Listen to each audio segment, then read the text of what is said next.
नमस्कार, grand Asian news में आप सभी का स्वागत है। ताजा खबरों के साथ हाजिर हूं मैं प्रीति विश्वास। बढ़ते हैं बुलेटिन की ओर, पर उससे पहले आई नजर डालें हेडलाइंस पर।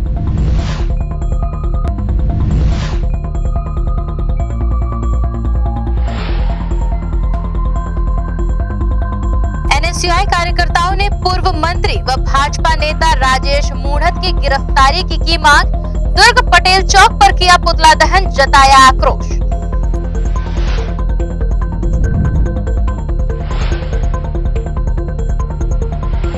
छात्रवृत्ति की मांग को लेकर एबीपी ने उठाई आवाज, कलेक्ट्रेट पहुंच किया प्रदर्शन, रखी मांग।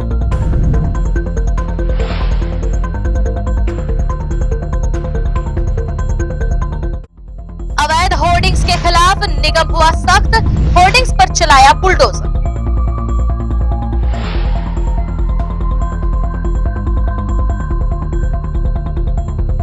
और खनिज विभाग ने मुरुम का अवैध खनन व परिवहन करते एक जेसीबी सहित 3 हाइवा को किया जब्त।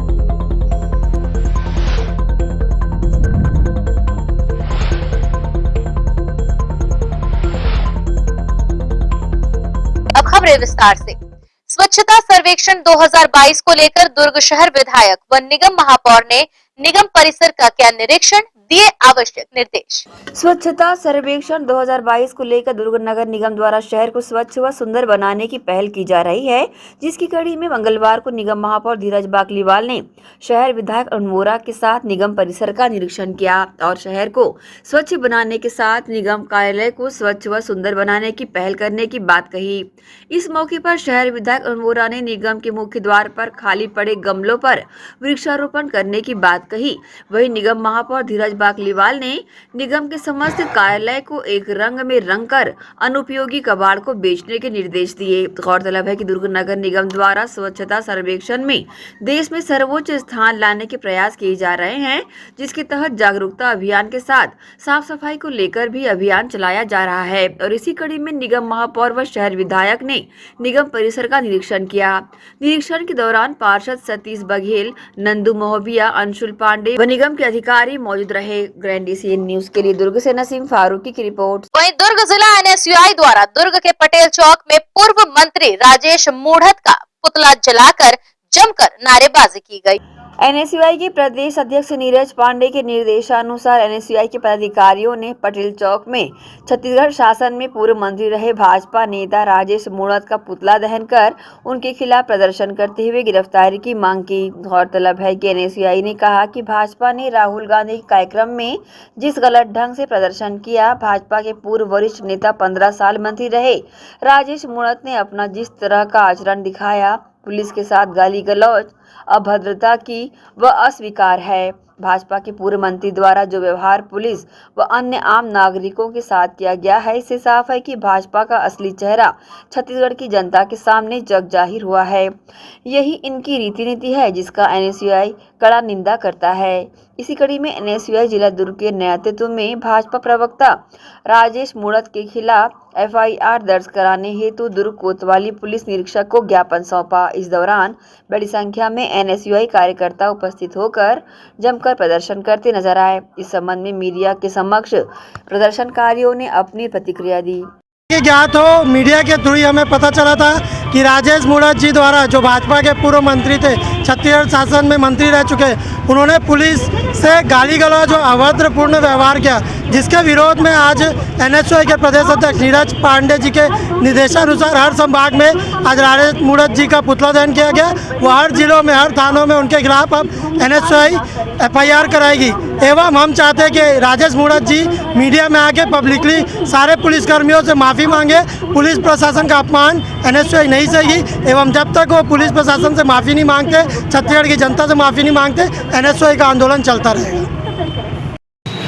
आज हमने दुर्ग कोतवाली में जाकर एक ज्ञापन सौंपा है, जो राजेश मूढ़त जी के खिलाफ जो ज्ञापन एफआईआर दर्ज कराने की बात कही है, जिससे सख्त से सख्त कार्रवाई हो, यह एनएसयूआई की मांग है।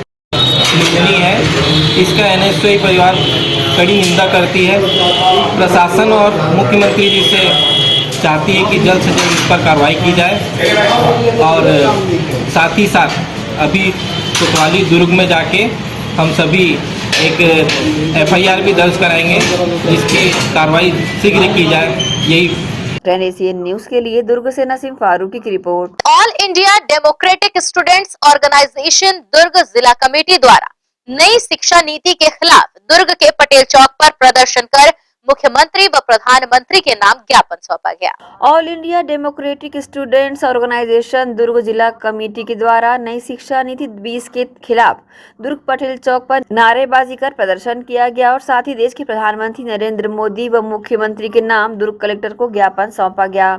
गौरतलब है कि प्रदर्शन को संबोधित करते हुए दुर्ग जिला अध्यक्ष शुभम पांडे ने बात रखते हुए कहा, जब से नई शिक्षा नीति 20 लाई गई है तब से हमारा एकमात्र क्रांतिकारी छात्र संगठन ऑल इंडिया DSO इसका पुरजोर विरोध कर रहा है। हमारा मानना है कि ये नीति एक विनाशकारी नीति है जो शिक्षा में निजीकरण, व्यापारीकरण, केंद्रीकरण, सांप्रदायिकरण को बढ़ावा देगी। ये नीति सरकारी स्कूलों को बंद करने की व गरीब मध्यम वर्ग के छात्रों को पढ़ाई से बाहर करने की नीति है। ज्ञात हो कि छात्र संगठन ऑल इंडिया DSO की राष्ट्रीय कमेटी के आह्वान पर पूरे देश भर में 1 फरवरी से 7 फरवरी तक नई शिक्षा नीति 20 वापस लो व जन शिक्षा बचाओ सप्ताह मनाया गया, जिसके तहत 1 फरवरी को नई शिक्षा नीति 2020 का शिक्षा पर दुष्प्रभाव विषय पर राज्य स्तरीय ऑनलाइन परिचर्चा रखी गई, जिसमें नई शिक्षा नीति 2020 का स्कूली शिक्षा पर दुष्प्रभाव को लेकर गहराई से चर्चा की गई। वहीं 7 फरवरी को विरोध सप्ताह के अंतिम दिन में दुर्ग कचहरी चौक में नई शिक्षा नीति 20 को वापस लेने की मांग पर विरोध प्रदर्शन किया गया। इस संबंध में न्यूज टीम को ऑल इंडिया डेमोक्रेटिक के पदाधिकारियों ने अपनी प्रतिक्रिया दी। हम लोग यहाँ पर हमारे छात्र संगठन All India democratic students Organisation के द्वारा नई शिक्षा नीति के विरोध में पूरे देश भर में 1 से 7 फरवरी तक विरोध सप्ताह मनाया गया। उसी कड़ी में आज हम लोग यहाँ पर नई शिक्षा नीति के विरोध में प्रदर्शन करके ज्ञापन देने का कार्यक्रम रखे हैं। आप सभी जानते हैं कि नई शिक्षा नीति जब से लागू हुई है, नई शिक्षा नीति में शिक्षा की जो मूल समस्याएं थी, कक्षा 1 से 8वीं तक पाठ्यक्रम प्रणाली को जो वापस लागू करना था, लागू करने के विषय में कोई बात नहीं कही गई। और दूसरा एक गंभीर समस्या ये है कि स्कूली शिक्षा को अभी आंगनबाड़ी से जोड़ दिया गया है। कक्षा 1 और 2 आंगनबाड़ी के साथ पढ़ाया जाएगा। हम सभी जानते हैं कि हमारे देश में जो आंगनबाड़ी की समस्या है, उनके पास खुद का भवन नहीं है। आंगनबाड़ी में जो महिलाएं पढ़ाती है उनको अपने घर में और अलग अलग किराए से लेकर भवन में पढ़ाना पड़ता है। तो इस प्रकार की स्थिति में अगर कक्षा 1 2 को आंगनबाड़ी से जोड़ा जाएगा तो स्कूल का जो पढ़ाई का स्तर है वो तो और नीचे गिरता जाएगा। तो इस तरह से जो शिक्षा की समस्या और लगातार बढ़ाने का काम किया गया है। कॉलेजेस में सीट की संख्या कम है, लेकिन सीट की संख्या को बढ़ाने के संबंध में इसमें कोई विश्लेषण नहीं है। तो इस तरह से जो नई शिक्षा नीति आई है, ये शिक्षा के निजीकरण को बढ़ाने के लिए, शिक्षा के सांप्रदायिकरण को बढ़ाने के लिए और शिक्षा को आम गरीब जनता से दूर करने की एक बहुत बड़ी साजिश है। इसीलिए हमारे छात्र संगठन पूरे देश भर में इस नई शिक्षा नीति को वापस लेने की मांग को लेकर लगातार आंदोलन कर रहे हैं जब से ये नई शिक्षा नीति आई है। एनएसीएन न्यूज के लिए दुर्ग से नसीम फारूकी की रिपोर्ट। निगम भिलाई के आयुक्त ने टैक्स वसूली को लेकर टैक्स वसूलने वाली कंपनी स्पैरो सॉफ्टेक्स सहित सभी जोन के राजस्व अधिकारियों की बैठक लेकर फटकार लगाई है और 100% टैक्स वसूली करने निर्देश दिए हैं। निगम भिलाई के आयुक्त प्रकाश सर्वे ने संपत्ति कर एवं अन्य टैक्स वसूली को लेकर अधिकारियों की महत्वपूर्ण बैठक ली। बैठक में अपर आयुक्त अशोक द्विवेदी, उपायुक्त सुनील अग्रहरि, राजस्व विभाग के अधिकारियों सहित स्पेरो सॉफ्टेक कंपनी के कर्मचारी इत्यादि उपस्थित रहे। निगम आयुक्त प्रकाश सर्वे ने बैठक में सख्त लहजे में कहा कि स्पेरो सॉफ्टेक लिमिटेड के कर्मचारी door to door tax collection को युद्ध स्तर पर करें। टैक्स वसूली के लिए अब ज्यादा समय स्पेरो के पास नहीं है। केवल फरवरी और मार्च माह मिलाकर 2 माह ही टैक्स कलेक्शन के लिए शेष रह गए हैं। उन्होंने कहा कि टैक्स कलेक्शन के एवज में स्पेरो सॉफ्टेक कंपनी को दी जाने वाली 7.15% कमीशन राशि तब तक होल्ड रखी जाएगी जब तक 100% वसूली न हो जाए। साथ ही सहायक राजस्व अधिकारियों पर भी निगम आयुक्त ने नाराजगी जाहिर की। उन्होंने अधिकारियों से कहा कि कुर्की वारंट का अधिकार सहायक राजस्व अधिकारियों को दिया गया है। बावजूद इसके कार्रवाई में ढिलाई करने पर अधिकारियों पर कार्रवाई की जा सकती है। उन्होंने 15 दिवस का समय सहायक राजस्व अधिकारियों को दिया है। जिसका परफॉर्मेंस सही नहीं होगा उसे नोटिस भी जारी किया जाएगा। हर जोन की बारी बारी से आयुक्त ने समीक्षा की। स्व विवरणी की जांच पर भी निगम आयुक्त ने नाराजगी जाहिर की। उन्होंने कहा कि करदाता द्वारा दी जाने वाली स्व विवरणी में से 10% स्व विवरणी की नियमित रूप से सहायक राजस्व अधिकारी जांच करें और जांच उपरांत कार्रवाई जोन स्तर पर नियमानुसार किए जाएं। आयुक्त ने स्पेरो सॉफ्टेक लिमिटेड के कर्मचारियों से कहा कि टैक्स कलेक्शन के लिए युद्ध स्तर पर कार्य करें और रणनीति तैयार कर लक्ष्य को हासिल करने धरातल पर अपनी टीम को मजबूत करें। उन्होंने स्पेरो के काम पर गहरी नाराजगी जताते हुए यह भी कहा कि वसूली में कोताही बरती गई तो अनुबंध के नियमों के तहत सख्त से सख्त कार्रवाई की जा सकती है। देखिए, आयुक्त महोदय ने समीक्षा बैठक ली थी संपत्ति कर, भूभाटक, समेकित कर, जल कर और अन्य जो टैक्स हैं उसके संबंध में। और संबंध में जो बैठकें हुई थी उसमें स्पेरो के कर्मचारी उपस्थित थे और इसके साथ ही जो अधिकारी हैं राजस्व विभाग के वो उपस्थित थे। इनमें जो स्पेरो के टैक्स कलेक्शन पर आयुक्त महोदय ने नाराजगी जताते हुए कहा कि जो अपने परफॉर्मेंस सुधार लाए, इसके अलावा उनकी जो धरोहर राशि हमारे पास जो रहती है, जो कमीशन की राशि होती है 7.15%, वो होल्ड रखा जाएगा जब तक कि वो 100% वसूली न कर ले। और हो सकता है उस परसेंटेज में से जो है निगम कुछ राशि को अपने अंडर भी कर ले, यानी रात सात कर सकते हैं। कि जो परफॉर्मेंस देने का जो बात हुई है, जो अनुबंध में है, उसके नियम शर्तों के आधार पे इस पैरों के ऊपर कार्रवाई की जाएगी। यदि वो वसूली जो है, ये जो 2 माह बचा हुआ है मार्च के अंतिम तक का, वो वहां तक ना कर ले। और इसके अलावा जो है राजस्व अधिकारियों को भी उन्होंने नाराजगी जाहिर किया था कि जो कुर्की की कार्रवाई होती है उस पर बहुत सारे वारंट्स जारी होते हैं, जिनका अधिकार आयुक्त महोदय जो है सहायक राजस्व अधिकारियों को प्रत्योजित करते हैं। वो जो अधिकार है वो उनको पूरा पावर देता है कि कुर्की पे जो कार्रवाई करनी है उसके तहत में। तो जोन 4 का परफॉर्मेंस में अच्छा था और बाकी जोन जो थे उसमें परफॉर्मेंस जो है उस पर आयुक्त महोदय ने कहा कि हम 15 दिवस का समय दे रहे हैं, इस 15 दिवस में आप कार्रवाई करें और जो कार्रवाई है उससे अवगत कराते हुए, नहीं तो फिर आपके ऊपर कार्रवाई की जाएगी। तो आयुक्त महोदय के सख्त निर्देश थे और संपत्ति कर और टैक्स वसूली को लेकर आयुक्त महोदय बहुत गंभीर है और इस पर जो है विचार विमर्श किया भी जा रहा है और इसके लिए रणनीति बनाई गई है कि लगातार इसकी मॉनिटरिंग होगी, डेली मॉनिटरिंग होगी। चूंकि एक रेवेन्यू का बड़ा साधन हमारा जो है वो इसी से है, तो इस पर आयुक्त महोदय लगातार फोकस कर रहे हैं और जो मार्च के अंतिम दिनांक तक जो टैक्स पेई हैं जो 2021 और 22 के वित्तीय वर्ष के होंगे वो जमा कर दे तो ठीक है, नहीं तो वो अधिभार भी उनको देना पड़ेगा इसके बाद में और उनको शास्ति भी उनके ऊपर अधिरोपित की जाएगी और बकायेदार की सूची में शामिल हो जाएंगे। तो वो बड़ी कार्रवाई एक प्रकार से उनके ऊपर होगी। तो मेरी भी अपील है नगर निगम भिलाई की ओर से कि जो टैक्स पेई है वो अपने समय पे टैक्स जमा कर दें और अतिरिक्त अधिभार देने से बचे और शास्ति अधिरोपित होने से बच जाए। नगर पालिक निगम भिलाई ने करदाताओं से अपील की है कि समय पर अपना संपत्ति कर एवं अन्य कर जमा करें और अनावश्यक अधिभार तथा कार्रवाई से बचें। ग्रैंड एशियन न्यूज के लिए भिलाई से संतोष शर्मा की रिपोर्ट। आज पूरे भारत में शिक्षित बेरोजगारों की संख्या में इजाफा होता जा रहा है, जिससे युवा वर्ग तो परेशान है ही, साथ ही पालकों के माथे पर भी चिंता की लकीरें उत्पन्न हो चली हैं कि एक तो आज पढ़ाई का खर्च इतना है कि इसे वहन करने के लिए कर्ज लेना पड़ रहा है और उसके बाद कर्ज की वापसी करना इसलिए मुश्किल हो रहा है कि पढ़ाई पूरी करने के बाद भी युवाओं को रोजगार नहीं मिल पा रहा है। हमने इन परेशानियों के पीछे की वजह युवाओं से जानना चाहा तो युवाओं ने एक लाइन में साफ किया कि शिक्षा प्रणाली में बदलाव की जरूरत है। देखिए आज की विफल साबित होती हुई शिक्षा प्रणाली पर युवाओं की प्रतिक्रिया। नमस्कार दोस्तों, आज हमारे साथ कुछ युवा मौजूद हैं जिन्हें आज की शिक्षा प्रणाली से कुछ शिकायतें हैं।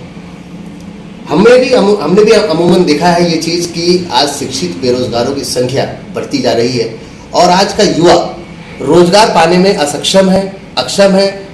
उसके एवज में वो सरकार से बेरोजगारी भत्ता मांगता है। कहाँ चूक हो रही है, क्या कमियां हैं, हम जानने का प्रयास करते हैं इन युवाओं से जो आज हमारे साथ मौजूद हैं। आपका नाम बताइए। दोस्तों नमस्कार, मेरा नाम राखी भंडारी है और मैं सेकेंड ईयर जर्नलिज्म की स्टूडेंट हूँ। राखी जी, आज के दौर में क्या आप आश्वस्त हैं कि आप जो कोर्स कर रही हैं, जो पढ़ाई पढ़ रही हैं, आपको ये पढ़ाई खत्म करने के बाद आपका करियर निश्चित हो पाएगा, सुनिश्चित हो पाएगा, एक रोजगार मिल पाएगा? क्या कंफर्म है? जी नहीं सर, बिल्कुल भी नहीं हूँ सर। इसका रीज़न ये है कि आज अगर बच्चे पढ़ तो रहे हैं लेकिन आगे सरकार उनको क्या चीज़ें प्रोवाइड करा रही है या एक अच्छा प्लेटफॉर्म है उस बच्चे को पढ़ने के लिए जितनी की उसने डिग्री ली है। तो सर ये डिपेंड करता है कि आगे हमें क्या प्लेटफॉर्म मिल रहा है। आप प्लेटफॉर्म की बात कर रहे हैं, शिक्षा प्रणाली में कहीं ना कहीं कमी आपको दिख रही है। क्या ऐसी कमी दिख रही है? सरकारी नौकरियों में भी कमी लगातार आती जा रही है और जो निजीकरण हो रहे हैं वो भी एक बहुत बड़ी जिम्मेदारी है। तो क्या मानना है आपका कि और क्या इसमें पढ़ाई में जुड़ना चाहिए आपका, जिससे आप अपने रोजगार को लेकर के, अपने करियर को लेकर आश्वस्त हो सके? जी सर, सबसे पहले तो जो अभी शिक्षा प्रणाली चल रही है उसको चेंज करने की ज़रूरत है। चाहे वो स्टेट गवर्नमेंट की बात करूँ, चाहे वो सेंट्रल गवर्नमेंट की बात करूँ, जो भी हमारे एजुकेशन मिनिस्टर है उनको इस चीज़ को सोचने की ज़रूरत है कि बच्चा आज जिस भी चीज़ की पढ़ाई कर रहा है वो पढ़ तो रहा है, उसको किताबी ज्ञान तो है, लेकिन क्या उसको फील्ड एक्सपीरियंस है, क्या उसके अंदर स्किल्स है कि अगर वो मार्केट में जा रहा है क्या वो लोगों को फेस कर पा रहा है। ये चीज़ उस बच्चे को सीखने की ज़रूरत है, और ज़रूरत है वो उस बच्चे को भी पता है, लेकिन सिखाने वाला कोई नहीं है, उस चीज़ को बताने वाला कोई नहीं, एक मार्गदर्शन देने वाला कोई नहीं है। तो सबसे पहले तो एक अच्छी यूनिवर्सिटी जो इंस्टीट्यूशन है उनके टीचर्स को ये समझने की ज़रूरत है कि हमें अपने बच्चों के अंदर ये चीज़ें डालनी है। और सर बात रही प्राइवेटाइजेशन की, तो सर प्राइवेटाइजेशन होना भी चाहिए, क्योंकि आज जो एक अच्छा एक्सपोजर चाहिए होता है वो बच्चों को वो सरकार से ज़्यादा ना प्राइवेट कंपनीज दे रही, तो ये बहुत अच्छी चीज़ है सर। दोस्तों, इनका साफ कहना है स्किल डेवलपमेंट मस्ट इम्पॉर्टेंट, मतलब आपको करियर से संबंधित किसी भी इंस्टीट्यूशन को ये चीज़ सोचने की ज़रूरत है कि एकेडमिक क्वालिफिकेशन के साथ में किसी न किसी प्रकार की टेक्निकल क्वालिफिकेशन भी दी जाए, जिससे आज का युवा आश्वस्त हो सके कि वो अपना करियर बना सकता है और उसे रोजगार मिल सकता है। हमारे साथ कुछ और लोग हैं, उनसे भी हम बात करेंगे।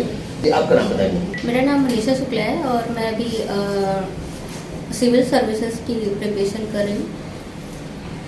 दोस्तों, सिविल सर्विसेज का प्रिपरेशन चल रहा है इनका, मतलब ये है कि एकेडमिक क्वालिफिकेशन से अलग हट करके इन्होंने खुद ये रास्ता चुना है, लेकिन इसके लिए इन्हें ट्रेनिंग करनी पड़ रही है।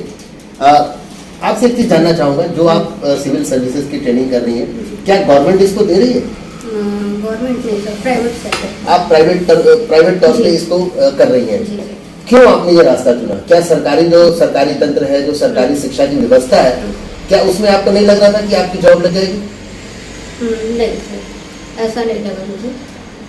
तो मतलब कहीं ना कहीं जो सरकारी पढ़ाई है, जो शिक्षा की जो प्रणाली है, उसमें कमी है। हाँ, कमी है। दोस्तों, इनका भी मानना है कि कमी तो है और उसे सुधारने की जरूरत है। किस प्रकार से सुधारा जाए, हमारे साथ और भी युवा मौजूद हैं, हम उनसे भी जानना चाहेंगे। आपका नाम बताएंगे? नमस्कार, मेरा नाम निशा साहू है। निशा, बताइए, जो आप पढ़ाई पढ़ रही है, क्या आप इस चीज़ को लेकर सिक्योर हैं कि आपकी पढ़ाई के बाद आपका करियर बन जाएगा, आपको जॉब मिल जाएगी? सर, लाइफ अभी मैं कॉलेज कंप्लीट करने के बाद में ये श्योरिटी बिल्कुल, मतलब एक इस चीज़ की श्योरिटी है कि हाँ मेरे को डिग्री मिल जाएगी, मैं बीजेएमसी का, हाँ मेरे को डिग्री आ जाएगा, बट मेरे को ये श्योर नहीं हूँ मैं बिल्कुल भी कि हाँ मेरे को इस बेस पे मेरे को नौकरी मिल जाएगी और मैं अर्निंग करना शुरू कर दूंगी।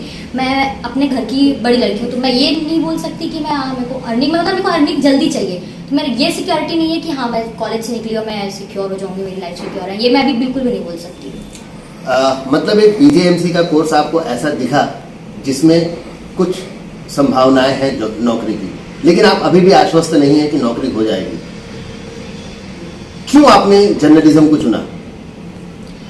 फर्स्ट ऑफ ऑल जर्नलिज्म मेरे को शुरू से ही पसंद रहा है, मैं इस फील्ड में आना ही चाहती थी, बट जैसे कि आपको भी अभी पता होगा कोरोना महामारी इतनी ज़्यादा बढ़ गई है, मतलब इतना मतलब तबाही मचा के जा चुकी है, और जैसे कि हम लोग बीजेएमसी के स्टूडेंट हैं, हम लोग सिर्फ 3 साल हमारा, मतलब 3 साल का हमारा कोर्स है, उस बीच में हमारा 1 से 1.5 साल लॉस ऑलरेडी हो चुका है। हम लोगों को डिग्री दे दिया जा रहा है, हमको डिग्री दे दिया जा रहा है, लेकिन हमको कॉलेज पूरी ट्राई कर रही है, कॉलेज हमको दे रही है जितना वो देना चाहती है, हमको नॉलेज देना चाहती है, नॉलेज दे रही है, डिग्री दे रही है, सब दे रही है, but as a media student हमारे पास में कॉन्फिडेंस है, स्किल्स है, नॉलेज है जो नहीं है। मेरे ख्याल से media, as a media student मेरे में सबसे पहले यही चीज़ आनी चाहिए कि मेरे पास नॉलेज होना चाहिए, मेरे को प्रैक्टिकल नॉलेज होना चाहिए, जो कि कोविड की वजह से मेरा पूरा लॉस हो चुका है। तो उस बीच में मेरे को श्योरिटी बिल्कुल भी नहीं है कि मैं आगे जाके मेरे को जॉब मिलेगी, ऐसा कुछ मुझे बिल्कुल नहीं लगता। दोस्तों, अपनी शिक्षा को पूरी तरह से काबिल बता रही हैं, जो शिक्षा ये ले रही हैं पूरी तरह से काबिल है, लेकिन फिर भी कहीं ना कहीं मन में एक डर है, क्योंकि फील्ड का नॉलेज जो शायद कोविड की वजह से बोले या इस पढ़ाई के सिस्टम में ही बोला जाए, शिक्षा के सिस्टम में वो चीज़ों की कमी है। और भी लोग हैं हमारे साथ जिन्होंने रास्ते पर शिक्षित बेरोजगारों को घूमते देखा है और उन्हें देख करके उन्हें डर लगता है कि उनका क्या होगा। शिक्षा ग्रहण कर रहे हैं, पूछते हैं कि किस तरह का डर है। जी, आपका नाम बताइए। पूनम भारती, मैं बीजेएमसी कर रही हूँ। पूनम जी, आप भी पढ़ाई लिखाई कर रही हैं, इसके पहले भी बहुत सारे लोग पढ़ लिख करके आज बेरोजगार हैं। उन्हें देख करके आपको क्या महसूस होता है? सर सही तरीके से मार्गदर्शन होना चाहिए, गाइडलाइन बहुत ज़रूरी है। किसी भी चीज़ों को अगर हम कर भी रहे हैं तो हमको एक सही मार्गदर्शन होना चाहिए, तभी हम उस चीज़ों पे सही जाके अपने डिस्ट्रिक्ट तक पहुँचेंगे। और अभी शिक्षा एजुकेशन पे देखा जाए तो सही तरीके से गाइडलाइंस नहीं दिया जा रहा है बच्चों को, इस वजह से। जो डिग्रियां आप प्राप्त करेंगी उसे कोरा कागज मानती हैं या वो किसी काम की होंगी? सर देखा जाए तो आज के दौर पे तो कोरा कागज ही है, एकदम उसकी कोई वैल्यू नहीं हो रही है राइट नाउ। तो क्या चाहती हैं? शिक्षा जो प्रणाली है देश की, प्रदेश की, क्या बदलाव चाहती हैं? क्या बदलाव होना चाहिए जिससे आप अपने करियर को लेकर के आश्वस्त हो सकें? सिस्टम चेंज करना चाहिए। जैसे कि सबसे पहले सभी ने कहा कि स्किल बहुत इंपॉर्टेंट है और फील्ड नॉलेज होना चाहिए हमें, तो वो चीज़ें में चेंजेस लाना चाहिए कि सही तरीके से फील्ड नॉलेज दिया जाए। कहीं ना कहीं एक एक्स्ट्रा क्लासेस मतलब एक्स्ट्रा सब्जेक्ट उनके स्किल के लिए, जो चीज़ें जो बच्चे, सबसे पहली बात तो इंटरेस्टेड चीज़ें, स्टूडेंट को जिस चीज़ में इंटरेस्ट है, जो वो करना चाहते हैं वही चीज़ करें। किसी और चीज़ को करने से कोई वैल्यू मतलब कोई मतलब नहीं है उन चीज़ों में, उनका मन ही नहीं है तो वो कर भी नहीं सकते उस चीज़ों को। तो इनका भी कहना है स्किल डेवलपमेंट सरकारें कोई भी हो, सबसे पहले अपने विद्यार्थियों का, अपने स्टूडेंट्स का रुझान देखें कि पढ़ाई के साथ साथ किस क्षेत्र में उनका रुझान है। और शिक्षा प्रणाली में बदलाव आज के परिवेश में बहुत ही महत्वपूर्ण होता जा रहा है, क्योंकि इसके बगैर अगर ये बदलाव नहीं होते हैं तो जिस तरह से आज 100 में से 80 युवा बेरोजगार होकर के सरकार की तरफ टकटकी लगाए बैठे हैं कि या तो हमें रोजगार दीजिए या फिर बेरोजगारी भत्ता दीजिए, तो क्या ये युवा सिर्फ बेरोजगारी भत्ता पाने के लिए अपनी शिक्षा को बढ़ा रहे हैं, शिक्षा ग्रहण कर रहे हैं? क्या इसके प्रति किसी भी सरकार की कोई जिम्मेदारी नहीं बनती है? यह बहुत ही विचारणीय विषय है दोस्तों, और इस पर जरूर जल्द से जल्द सरकारों को ध्यान देना होगा, वरना कहीं ऐसा ना हो कि हमारे देश में 90% आबादी बेरोजगार हो जाए। ग्रैंड एशियन न्यूज के लिए मैं हूं संतोष शर्मा। इसके साथ यहाँ रुक रहे हैं एक छोटे से ब्रेक के लिए। ब्रेक के बाद जल्द हाजिर होंगे आगे की खबरों के साथ।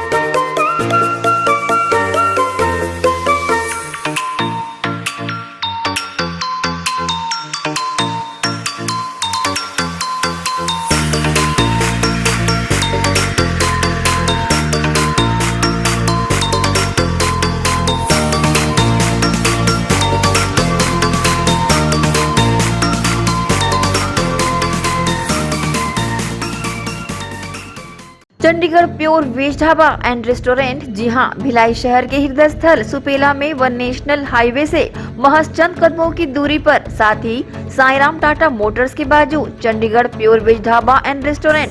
हमारे यहाँ चंडीगढ़ से आए कुक द्वारा सभी प्रकार के South Indian, Chinese, continental tasty food उपलब्ध हैं।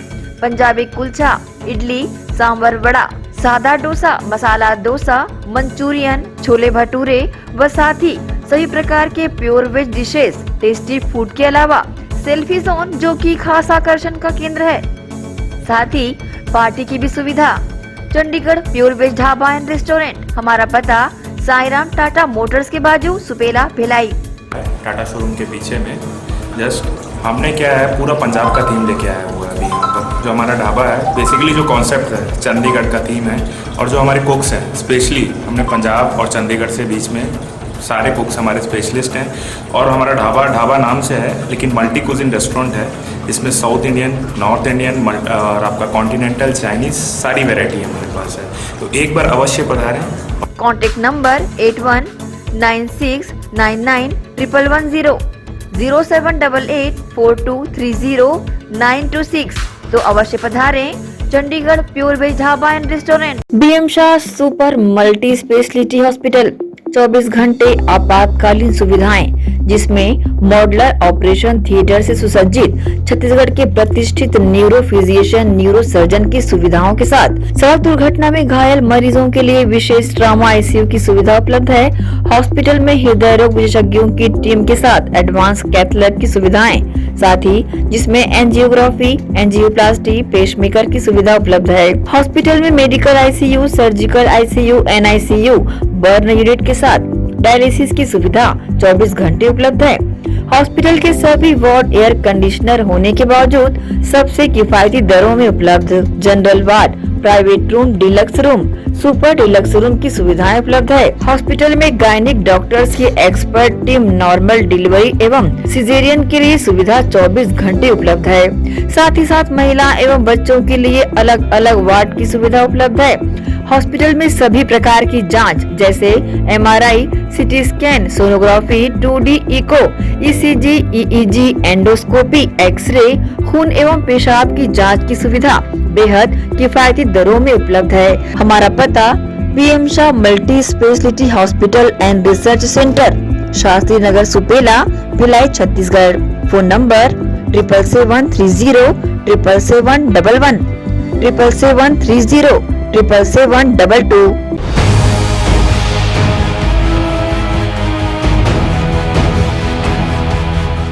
ब्रेक के बाद आप सभी का बुलेटिन में स्वागत है।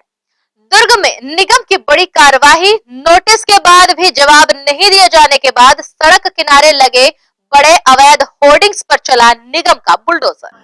दुर्ग नगर पालिका निगम आयुक्त हरीश मंडावी के सख्त निर्देश पर बाजार विभाग, अतिक्रमण विभाग व उड़नदस्ता अमले ने जीई रोड बीआईटी कॉलेज के पास सड़क किनारे में लगभग 15 अवैध होर्डिंग्स पर निगम कार्रवाई की गई, जिसको लेकर विज्ञापन एजेंसियों में हड़कंप मचा।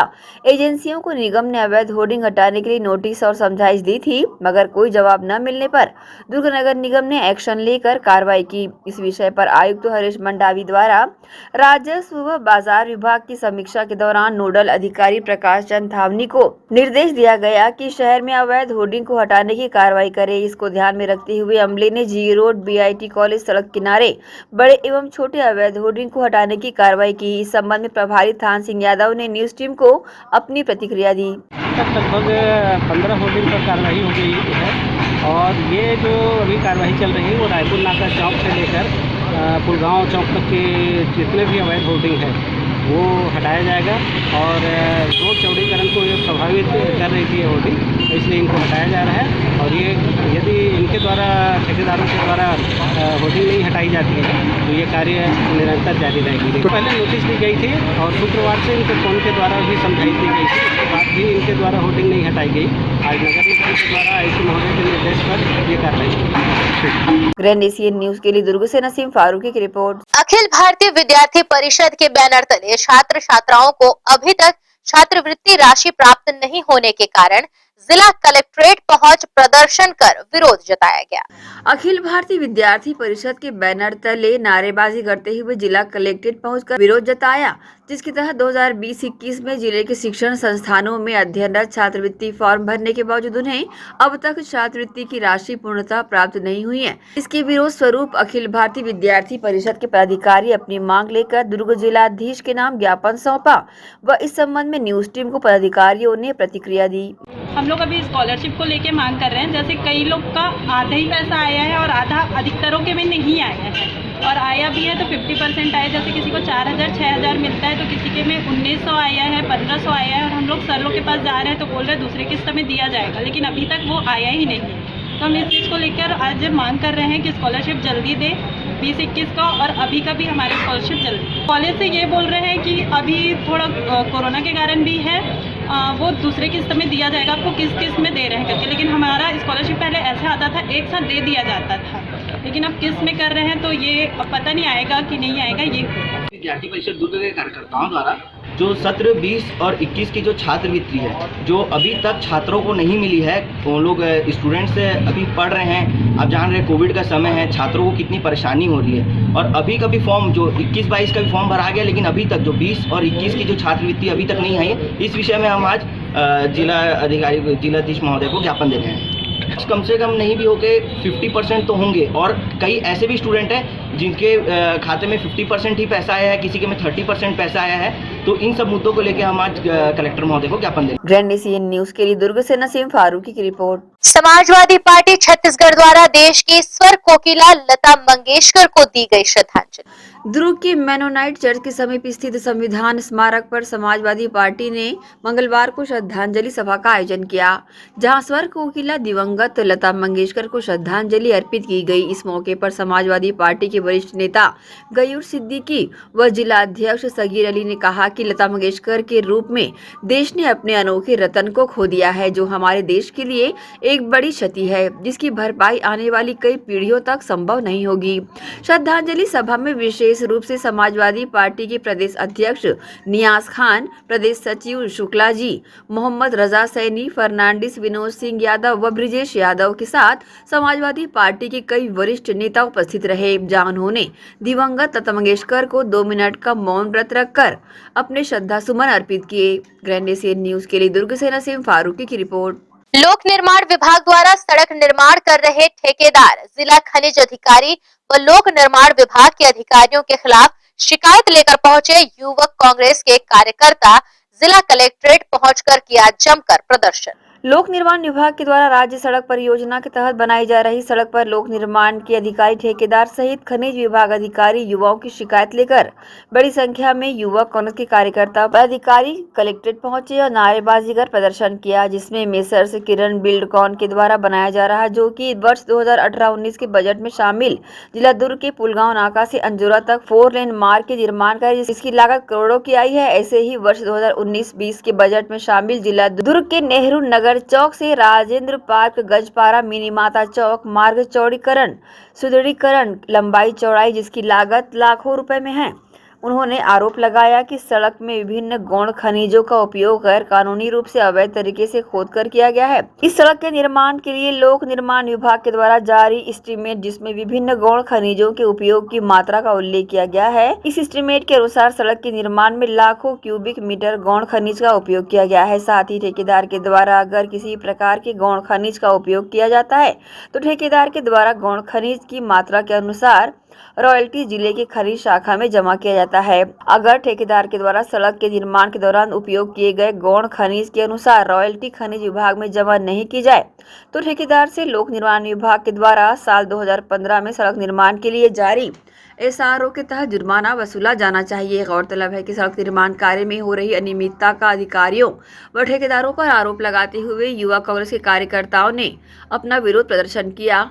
ग्रैंड एशियन न्यूज के समक्ष प्रदर्शनकारियों ने प्रतिक्रिया दी।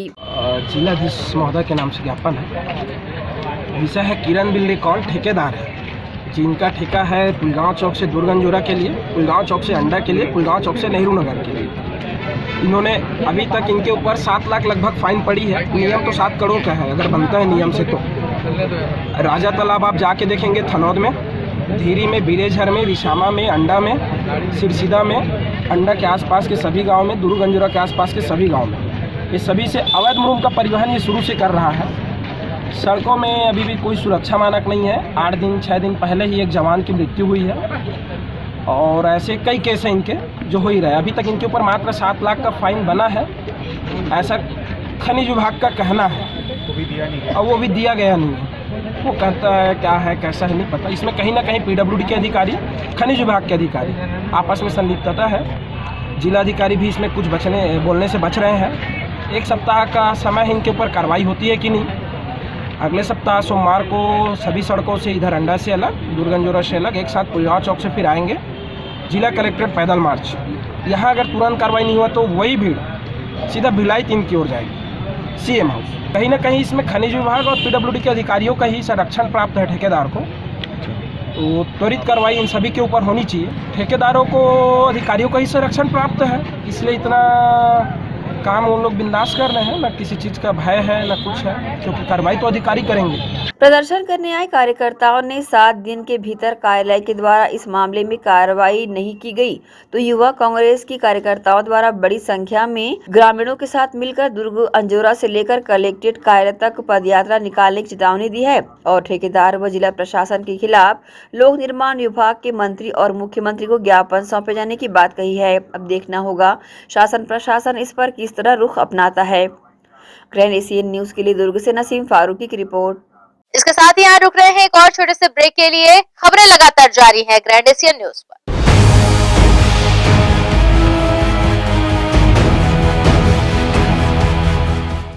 हर्पिस, HIV एड्स और हेपेटाइटिस ये वायरस जन्य रोग है।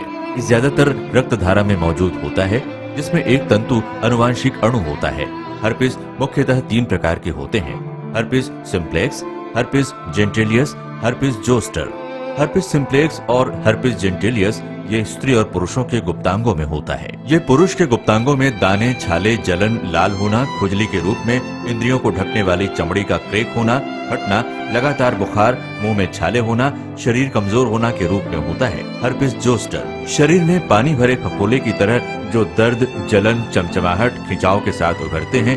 इससे शरीर का कोई भी अंग निष्क्रिय हो सकता है। कोई भी एंटीबायोटिक, गोली या मलहम इस रोग को दबा देता है, जिससे इस रोग के समाप्त होने का एहसास होता है, परंतु वो सिर्फ धोखा है। इस बीमारी का इलाज वायरो रिसर्च एवं स्किन केयर क्लिनिक द्वारा तैयार किए गए विशेष आयुर्वेदिक रस रसायन द्वारा संभव है। संपर्क करें doctor HC Agrawal, doctor VK Agrawal, viro research एवं skin care clinic, Swaroop talkies के सामने, स्टेशन रोड, दुर्ग। मैं जब अपने बालों को कोम करती थी तो मेरे काफ़ी ज़्यादा बाल कोम्बिंग से टूट जाते थे और सीजनल चेंजेस की वजह से डैंड्रफ भी होता था। फैमिली में भी कुछ लोगों को ये प्रॉब्लम थी। तब मुझे मेरी फ्रेंड ने वास्तु गुरुजी हेयर ऑयल सजेस्ट किया, जिसके सिर्फ 2 यूजेस बाद ही मुझे ऐसा लगा जैसे मेरी स्कैल्प क्लीन महसूस हो रही है और सिर्फ 4 वॉशेस बाद ही मेरी हेयर फॉल और डैंड्रफ की प्रॉब्लम ऑलमोस्ट जड़ से खत्म हो गई। और इस ऑयल की सबसे अच्छी बात यह है कि ये होममेड है और उससे भी अच्छी बात यह है कि ये वर्क करता है।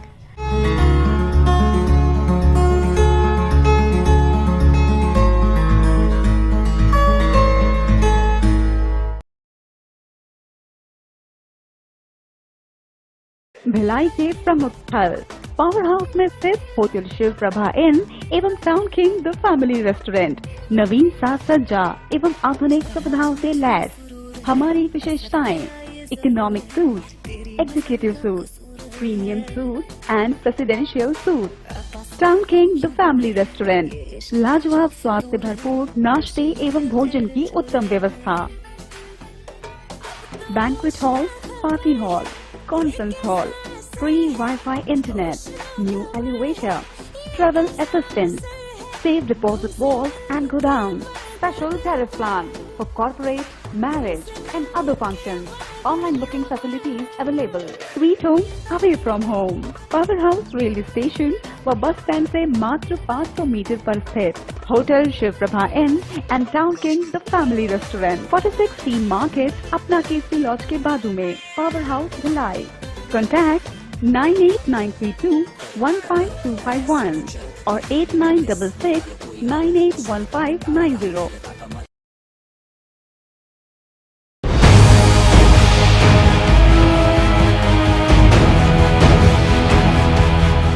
ब्रेक के बाद बुलेटिन में आप सबका एक बार फिर से स्वागत है। दुर्ग जिले में खनिज विभाग की टीम ने अवैध खनन व परिवहन करने वालों के खिलाफ कार्यवाही करते हुए 3 हाइवा और 1 JCB को बिना परमिट व रॉयल्टी के पकड़कर अंजोरा पुलिस चौकी को सौंप दिया है। खनिज विभाग से मिली जानकारी के अनुसार दुर्ग जिले के ग्राम बिरेक्षर में मुरुम का खनन करते 1 JCB व 3 हाइवा के खिलाफ कार्रवाई कर SKC कंस्ट्रक्शन के खिलाफ पंचनामा तैयार किया गया है। वैशाली नगर स्थित सियान सदन में कवि रविशंकर कनौजिया के काव्य संग्रह का विमोचन शहर के साहित्यकारों, कथाकारों की उपस्थिति में संपन्न हुआ।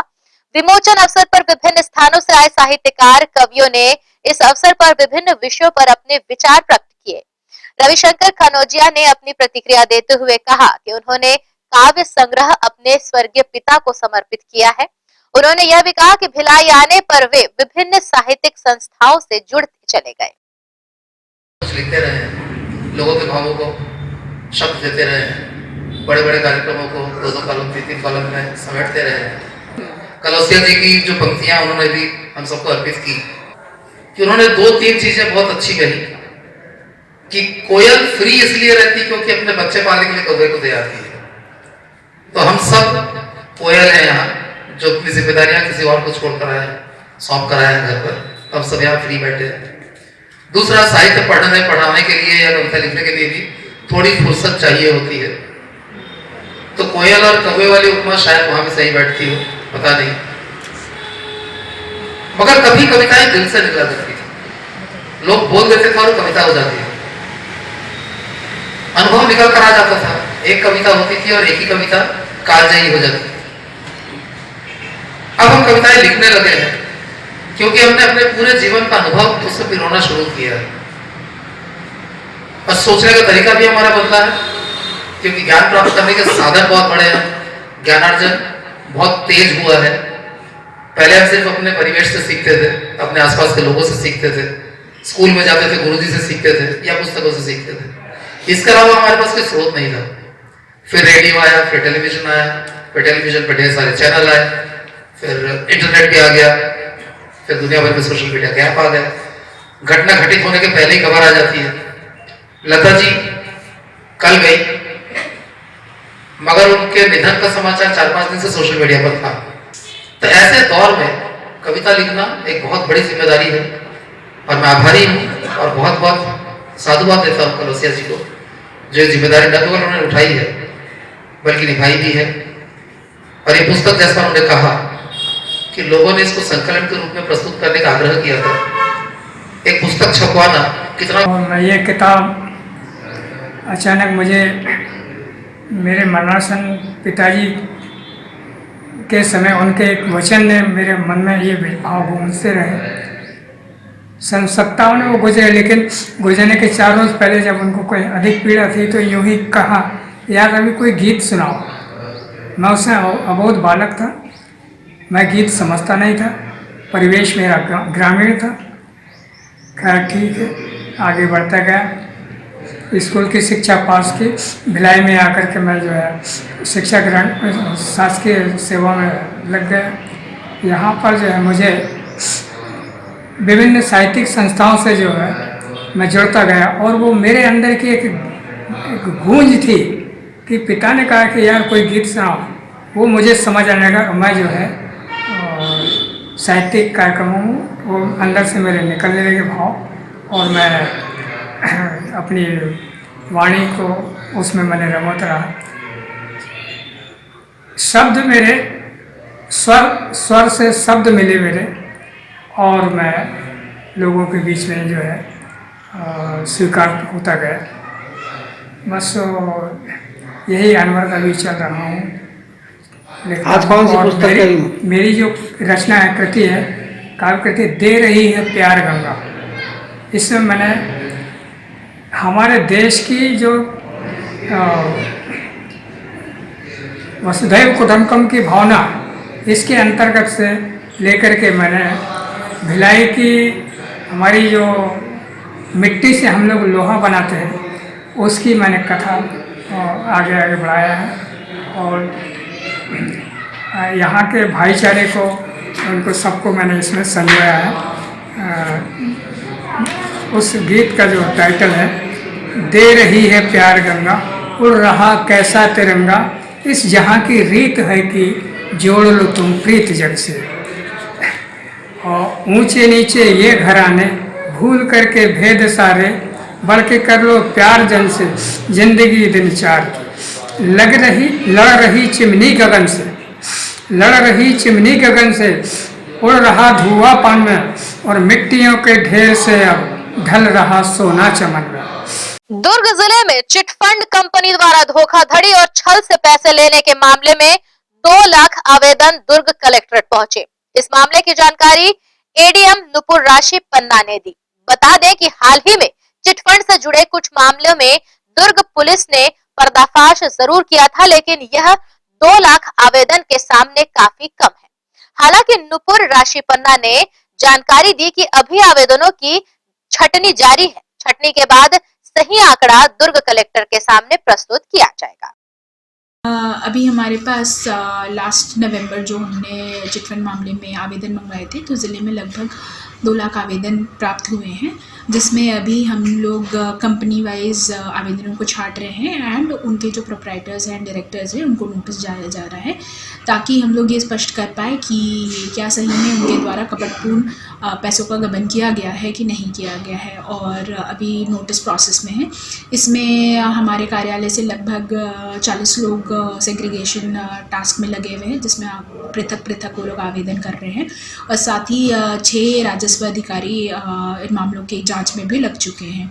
जैसे ही ये मामलों की जांच हो जाएगी, हम लोग धारा 7 में और धारा 10 में हम लोग सक्षम अधिकारी कलेक्टर महोदय को हम लोग अपनी रिपोर्ट देंगे, जिसके बेसिस पे आगे की कार्रवाई की। अभी भी ऐसी कंप्लेंट्स हमारे पास है कि ऐसे कंपनीज ऑपरेटिव हैं, तो हम लोग उन कंपनीज को भी, जो भी कंप्लेंट्स आए उनको भी हम लोग नोटिस के माध्यम से अवगत करा रहे हैं और स्पष्टीकरण के लिए बुलवा रहे हैं।